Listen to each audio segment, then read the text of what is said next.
New tonight, results from a 6 News On Your Side investigation about a company making promises when it comes to Nebraska football. Our Mike McKnight talked to several victims when he broke the story in January. Tonight, Nebraska's Attorney General filed a complaint against the company. 6 News' Brian Mastery with reaction now from those who say they got duped. They promised you refunds several times. At the event, in emails, correct. And? Nothing. Adam Basie says he's one of the victims, out $1,000. He purchased what was called a Nfluence game day experience last year, meaning tickets to a Husker game, luxury suite, with the opportunity to mingle with former players all around.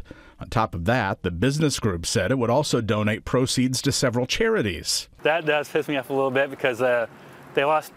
Not only we lose money, all those charities they promoted lost money. They used them without their rights, from what I understand. That's mine there. I don't know who that is. Nebraska football legend and Heisman Trophy winner Johnny Rodgers is a victim too. I'll be very skeptical. He says the business group called Nfluence used his nonprofit logo without permission, trying to get money off his name. Same for the Ronald McDonald House, no permission and no proceeds received.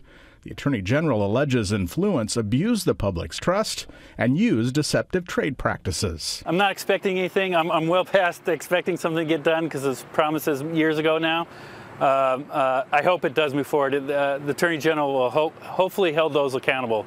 Adam Basie, who filed a complaint with the Nebraska AG, doesn't think he'll get a dime back. I wonder if there's actually any money left. I'd be surprised if there was any money left.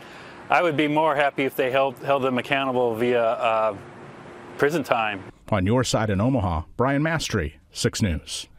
We talked to victims from Alabama and Alaska. From them talking to each other, they estimated they lost as much as $75,000. 6 News is on your side, and we left messages for the accused during our initial investigation. We have yet to hear back.